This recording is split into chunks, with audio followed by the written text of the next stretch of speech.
From Nebraska's trusted news source, this is Channel 8 News at 5.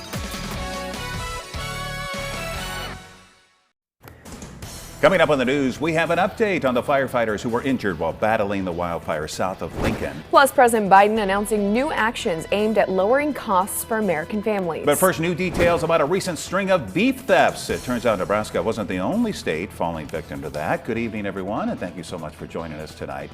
Tonight, new details were shared about a meat theft ring which could affect local meat prices. The Lancaster County Sheriff's Office says Nebraska and 5 other Midwest states were targeted by a criminal outfit in Miami. Channel 8's Matthew Mittleiter has more. 3 people from Miami are now in custody for their involvement in the multi-million-dollar theft ring. Authorities say the sophisticated enterprise targeted trailers with frozen beef and pork, leading to a loss of $9 million across 6 states in the past few months.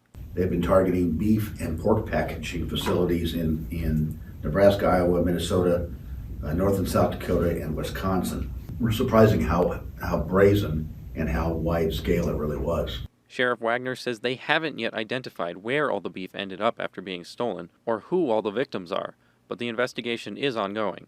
Doug Rice of Homeland Security Investigations in Omaha said this case is an example of organized crime in the Midwest and could affect the supply chain here if it continues. In the Midwest, beef is accessible. There is minimal security risk, and then it's something you can get rid of fairly easy. In a market that fluctuates, any loss is a big loss. And in these times, even a small loss could be significant. It was one of the reasons why we decided as a group to take these guys down, arrest them early on, and then figure out the other aspects of the investigation. He says what can really be a problem when it comes to the market is how people react to these crimes, as panic buying can also change prices. I spoke with Ryan Hall of Smoking Gun Jerky, who said beef prices have been rising since the pandemic first started and have gotten even higher with inflation. He says these thefts are just another issue that could make it harder to buy and sell beef products. Everything's hurt our business, just the price. Everybody's spending more money on gas and groceries and not as much on beef jerky. You talk about doing a brisket or something, they say, well, I can't afford that right now. So you can tell that the beef prices are affecting families. Hall says he's not surprised someone would want to steal beef and other meats right now with the value so high. There's a lot of value there. They're probably making a lot of money, the people that are behind this. Beef is expensive. I mean, you go to buy beef at the grocery store, I mean, whether it's hamburger, steak, briskets, through the roof. Reporting in Lincoln, Matthew Mittleiter, Channel 8 News. The 3 suspects from the Miami area are being held on several charges. Officials continue to look into others who may be involved. We also have new details on Sunday's wildfires south of Lincoln. Officials now estimate that around 9,000 acres burned. Officials are also now saying 3 firefighters were injured while battling those fires. Channel 8's Veronica Barreto joins us now with updates on the firefighters' conditions. Veronica. These fires would have been worse if it wasn't for volunteer firefighters and farmers. I talked to Crete Fire and Rescue on the updates on the injured volunteers. We reported earlier this week on 2 of them who were from Crete. This morning, officials said a member of the Southwest Rural Fire Department was also injured but received only minor injuries. One of Crete's firefighters received burns on his face but was back working today. Only one of them, Brad Elder, is still in recovery in CHI St. Elizabeth. He had burns on 20% of his body. He's doing great, doing great. When I stopped in Monday, he was still intubated and was still out of it. But this morning, when I stopped, he was doing great. He was talking, still has a feeding tube down his nose, but other than that, he's doing good. It's expected Elder will be at CHI St. Elizabeth's burn unit for a while. A GoFundMe has been launched to help cover Elder's medical expenses. It's already raised more than $14,000 and it keeps going up.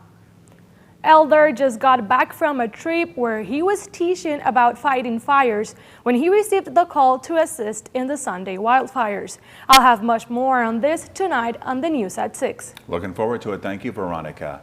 By the way, the Olive Creek recreation area that was hard hit by the fires on Sunday is now reopened. However, Nebraska Game and Parks is asking visitors to use caution. They need to watch for hazardous trees and potential hot spots. Also, be mindful of where you're going because many signs that burned down haven't been replaced.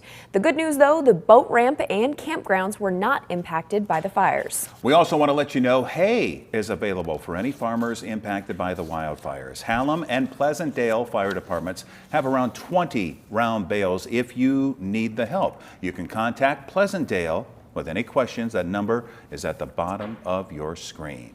All right, let's check out the weather with Chief Meteorologist Rusty Dawkins. In some areas, what are they receiving? Just kind of light rain?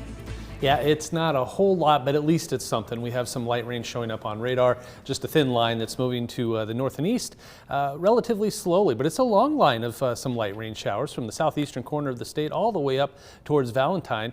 And just some light rain probably will amount to about 5/100ths to maybe 1/10 of an inch. Some spots may see 1/4 of an inch, but again, it's not a whole lot of precipitation. Here's a little bit of a closer look in southeastern Nebraska. You can see York likely just seeing a few sprinkles, Crete, Wilbur, maybe even Beatrice as this heads to the north and east. Eventually, Lincoln and Auburn, Nebraska City will see a few rain showers. Looking outside right now, this is Beatrice, Schoen's roofing cam. Doesn't look like any rain falling right now, but again, a couple of sprinkles possible on and off. The wind speed is pretty much non-existent, just out of the south and east at 5, 10, maybe 15 miles per hour. Temperatures comfortable, right around 60 in the capital city, 55 in Grand Island, a touch cooler in Hebron where there might be a little rain trying to fall, 51 degrees. As we head through tonight, temperatures will stay on the mild side because of the added cloud cover.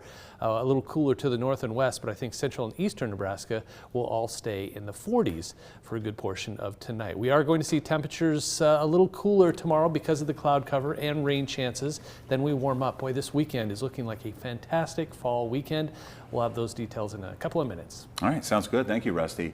Getting students educated on their civic duty to get out and vote. That's what LPS has been doing for 3 decades now with their Student Vote event. Every 2 years, students from grades 4 through 12 at every LPS school participate in a Student Vote event. They vote on ballot initiatives and local and state races. Leading up to the event, students learn about the process and why it's important to vote. Middle and high school students also discuss what's actually on the ballot. The goal is to get students to vote when they're of age. I think it's really cool and important to teach students the importance of voting before they can actually vote, so that they can sort of know that it's not necessarily a scary thing, but more of like a really powerful or empowering and very important thing that each person should participate in when they can. The issues on the ballot they will vote on are minimum wage increase and voter ID. They'll also vote for governor and the Congressional District 1 race. The event will be November 2nd, again across the district. In national news today, President Biden taking new steps to keep money in the pockets of Americans, announcing a crackdown on so-called junk fees like surprise banking overdraft fees and unexpected depositor fees for bounced checks. The president's remarks comes less than 2 weeks until Election Day. ABC's M. Wynn has more from Washington. Less than 2 weeks before Election Day, President Joe Biden announcing new actions aimed at lowering costs for American families. Put more money in the pockets of middle income and working class Americans. To hold big corporations accountable. The president vowing to reduce or eliminate billions of dollars in what he called junk fees, including banking overdraft fees, credit card late fees, and hidden hotel booking fees. The Consumer Financial Protection Bureau released new guidance to ensure banks and corporations don't engage in unfair and unlawful practices. Biden using the example of a parent receiving a check that bounces. You get charged $15. It's wrong. It's ridiculous. It's unfair. My administration is making clear today it's illegal as well. Biden acknowledging there are economic frustrations nationwide while reminding Americans that inflation and gas prices have dropped since this summer. We're seeing in the economy of 10 million new jobs and unemployment of 3.5%. Gas prices are continuing to go down. But as the midterms near, a Reuters Ipsos poll found Biden's approval ratings have slipped since last week as consumer confidence is waning, according to the conference board. My cell phone is disconnected because I can't pay the bill. They say we're not in inflation, but it's economically, it's hurting us. Whether you call it whatever you want to name it, it's hurting all of us. Those concerns driving Republicans' growing chance to take back Congress. But President Biden's remarks today at the White House mark another attempt in the last stretch before Election Day to show voters he's focused on turning the economy around. The Consumer Financial Protection Act prohibits unfair practices when consumers cannot reasonably avoid them. That's the law Biden is utilizing to crack down on banks and big corporations. M. Nguyen, ABC News, Washington. And coming up, Russia's war in Ukraine potentially taking a dangerous turn. We'll have the latest plus your full forecast after the break.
Now to the war in Ukraine and that stark warning from President Biden telling Vladimir Putin that using a tactical nuclear weapon would be an incredibly serious mistake. Russia and Ukraine have been trading accusations, raising new fears as the conflict enters a dangerous new phase.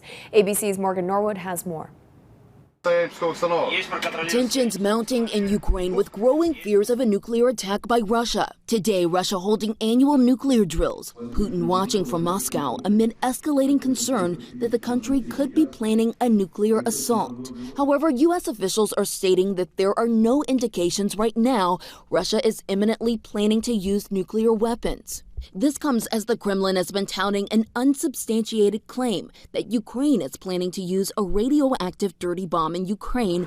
NATO, which is also holding its own nuclear exercises, rejecting Russia's claims, calling them absurd. We're also seeing Russia accuse Ukraine of preparing to use a radiological dirty bomb. This is absurd.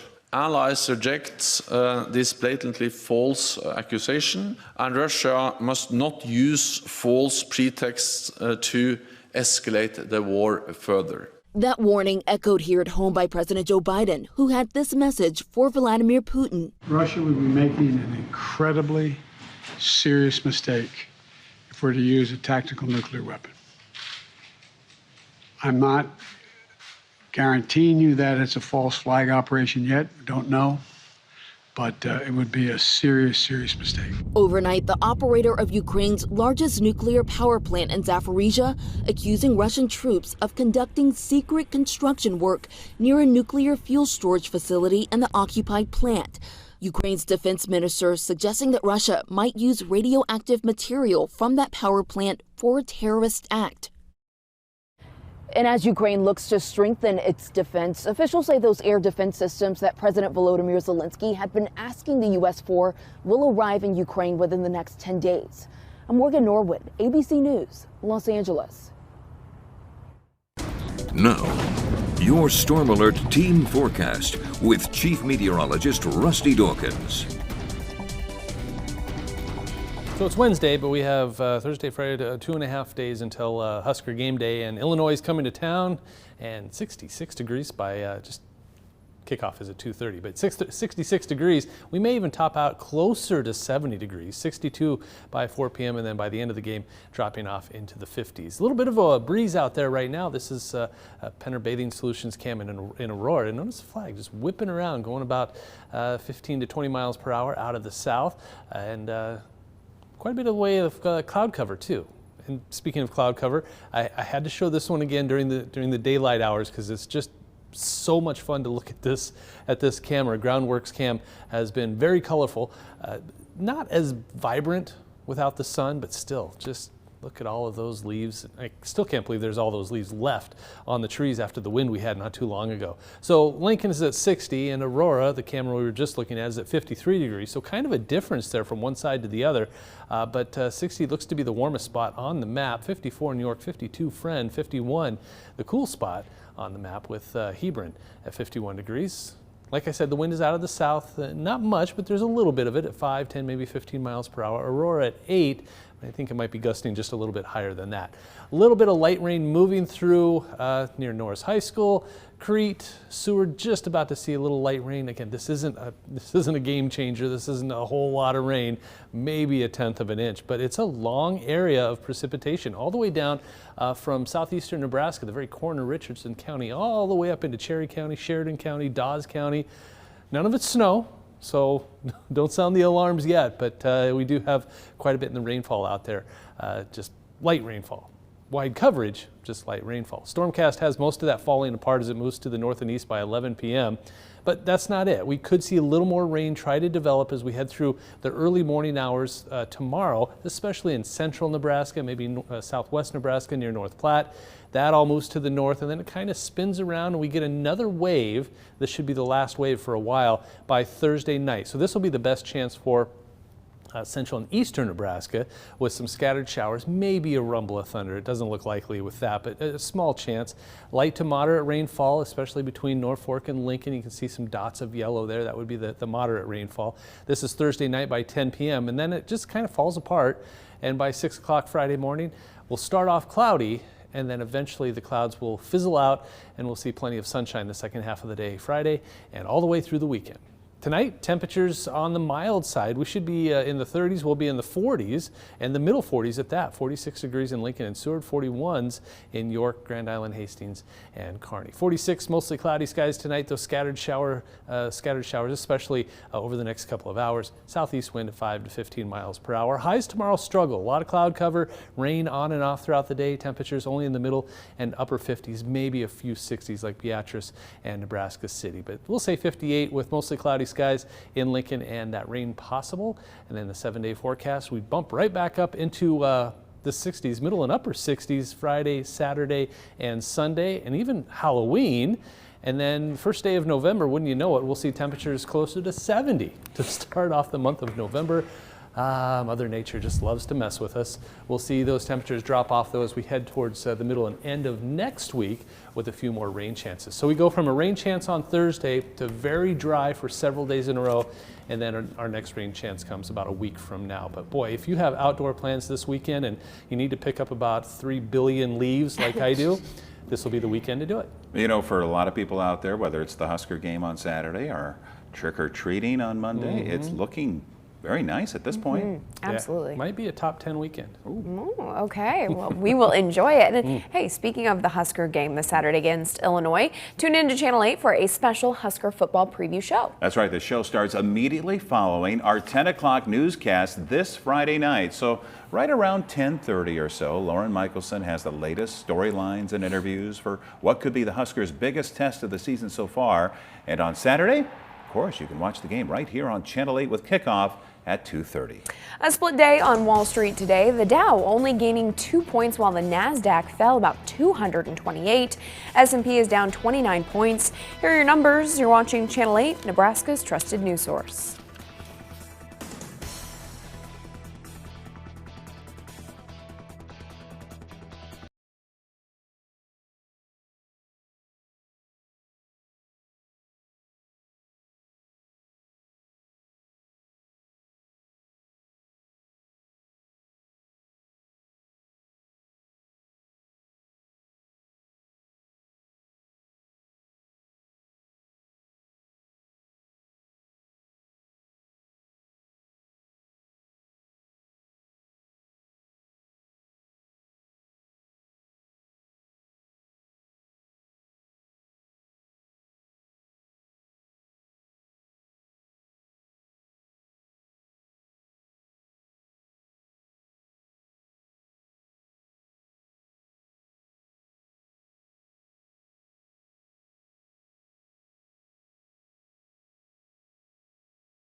Finally tonight, a very creative dad in Iowa is putting other homeowners' Halloween decorations to shame. Here's a look, and tonight's Take a Look at This.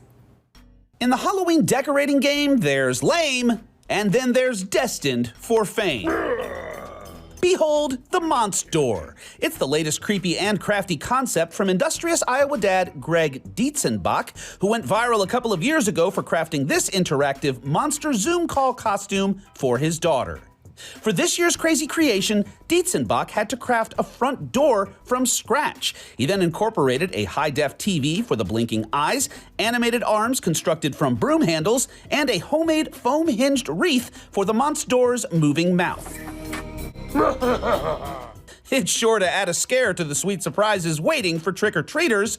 That is, if the kids even stick around for the candy. The other front stoop staple of Halloween is, of course, a fabulous festooned pumpkin. Haven't prepped a pumpkin yet, you say? Good Gord, what are you waiting for? With Halloween just days away, there's no better time to take in some clever pointers from viral carving consultant Barbara Costello. The social media savvy 73-year-old took to TikTok with tip-top tips like carving your pumpkin from the bottom instead of the top, using a hand mixer for quick and clean seed removal, that's legit genius right there, trading carving tools for cookie cutters in a pinch, and even using Vaseline to prolong its life. Priceless pumpkin hacks for happy pumpkin hacking. For Take a Look at This, I'm Jeremy Roth. We still need to carve a couple pumpkins. We haven't done that yet this year. I'll tell you what, you see, watching Channel 8 News at 5 o'clock, you learn all kinds of things there. Yeah.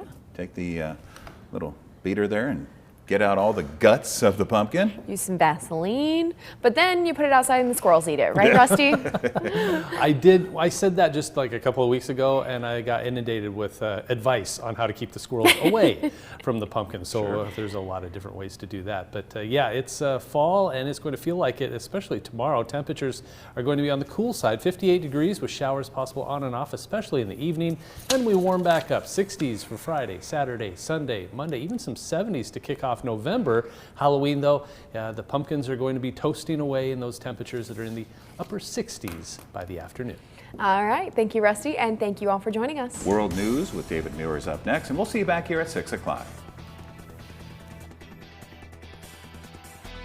With the Channel 8 News mobile app, you'll be the first to know. Get alerts about breaking news and weather, all in the palm of your hand. Amigos has new cheesy ranch nachos with our famous ranch and spicy cheese, and new avocado ranch nachos with handcrafted guacamole, now at Amigos.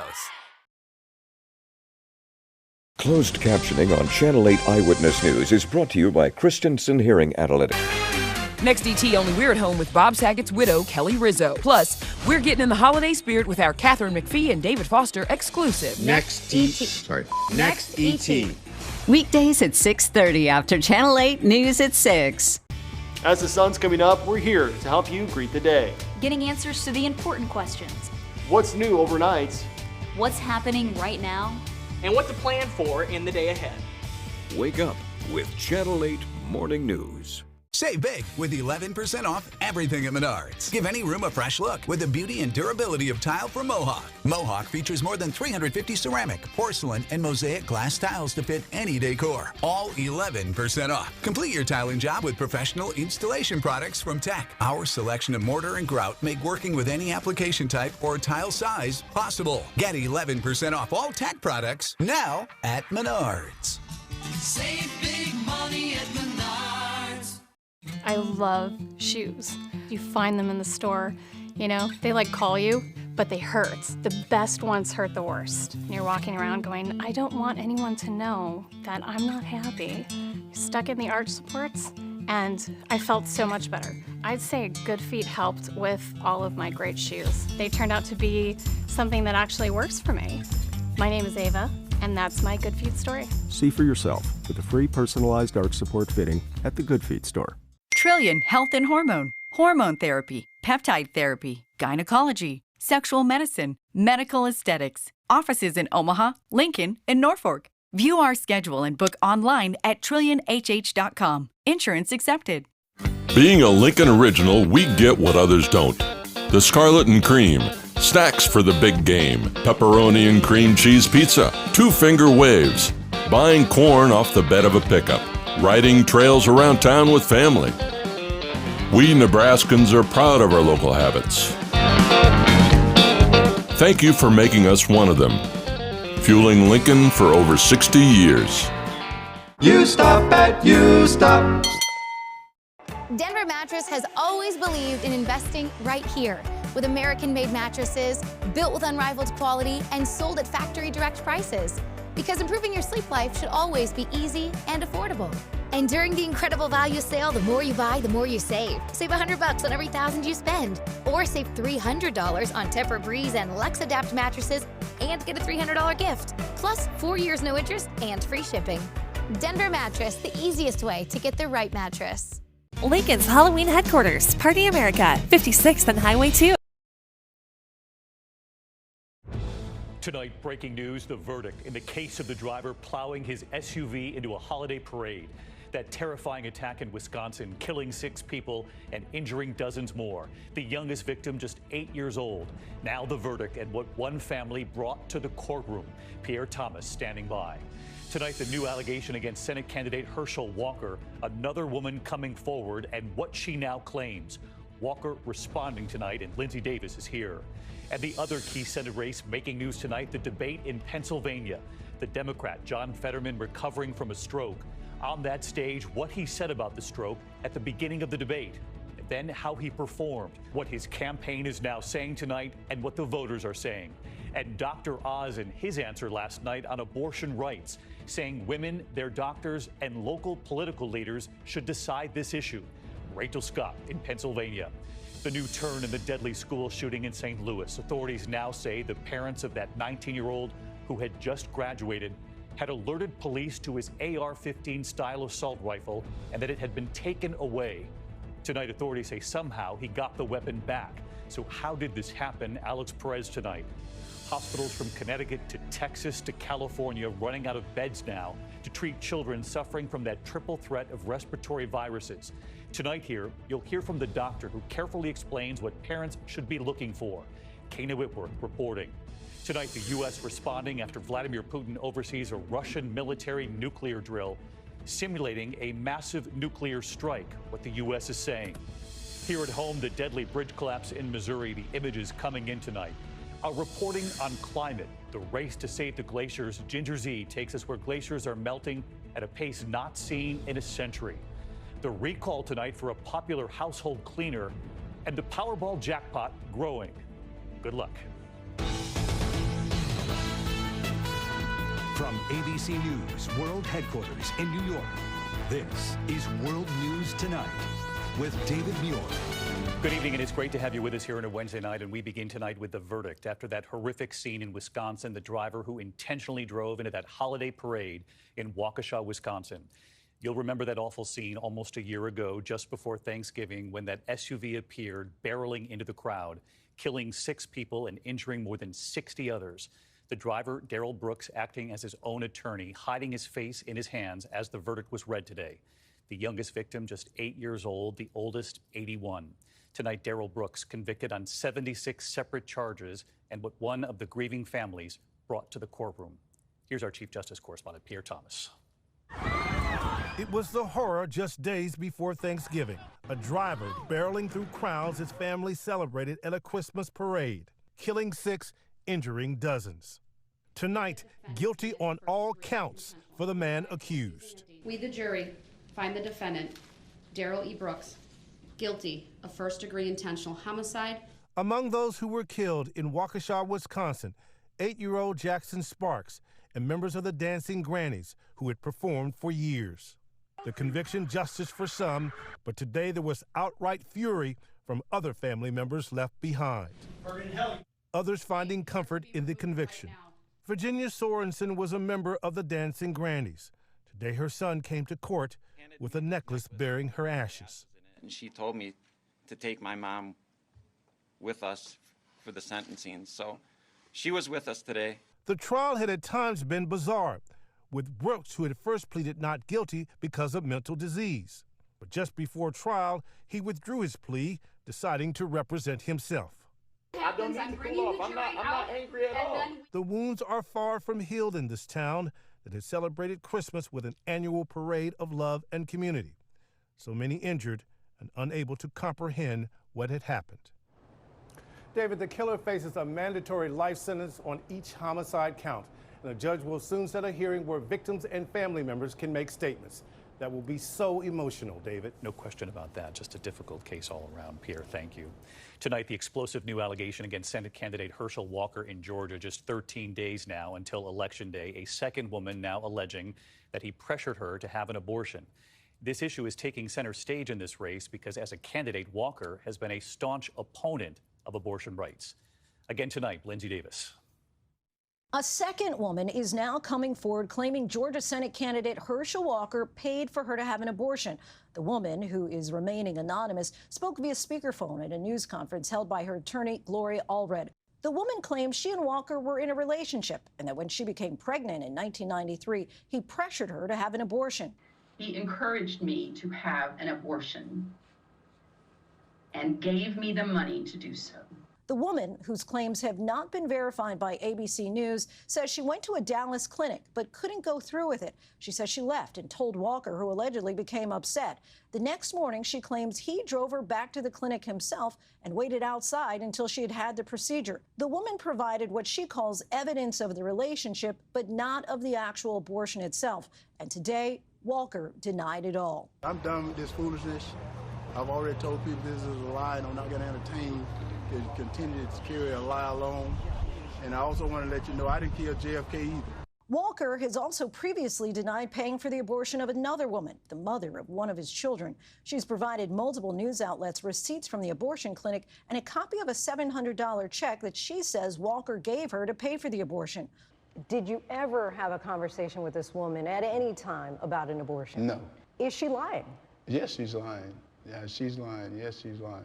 Walker later acknowledged he did give her the check, but claimed it was not for an abortion. As a candidate, Walker is a staunch opponent of abortion rights. I'm pro-life. I believe in life. I'm a Christian. I believe in life. David, the woman who came forward today insists that this is not about politics. She claims that she's an independent and voted for Donald Trump in 2016 and in 2020. As for Walker's opponent, Democratic Senator Raphael Warnock, his campaign released a statement saying that Walker, quote, has a problem with the truth and a problem taking responsibility for his actions. David. All right, Lindsay Davis saw this again tonight. Lindsay, thank you. And now to the other key Senate race making news tonight, the Pennsylvania Senate race, which also could determine who controls the Senate. Front and center tonight after the debate last night. The Democrat John Fetterman recovering from a stroke. On that stage, what he said about the stroke at the beginning of the debate and then how he performed while answering the questions. What his campaign is now saying tonight, what voters in Pennsylvania are saying. And Dr. Oz and his answer on abortion rights, saying that women, their doctors, and local political leaders should decide this issue. Rachel Scott in Pennsylvania again tonight. Tonight, John Fetterman's campaign saying their candidate did what he needed to do in his only debate with Dr. Mehmet Oz, knowing it was going to be difficult after having a stroke. At the beginning, Fetterman addressing what he called the elephant in the room. I had a stroke. He's never let me forget that. And I might miss some words during this debate, mush two words together, but it knocked me down, but I'm going to keep coming back up. The questions and answers were closed captioned on large screens so Fetterman could read them to help with his lingering auditory processing issues. At times, he did stumble over his words. When asked why he changed his position on the issue of fracking. I do support fracking, and I support fracking, and I stand and I do support fracking. Fetterman was asked why he has not released his detailed medical records. I believe if my doctor believes that I'm fit to serve, and that's what I believe is appropriate. Dr. Oz facing pointed questions too, pressed on his position on abortion rights and whether he would vote for a federal ban on abortion at 15 weeks.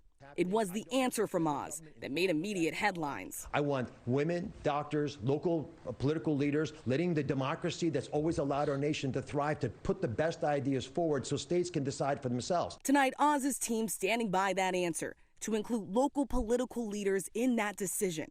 Meanwhile, Fetterman's campaign today held a press conference of doctors speaking out against Dr. Oz.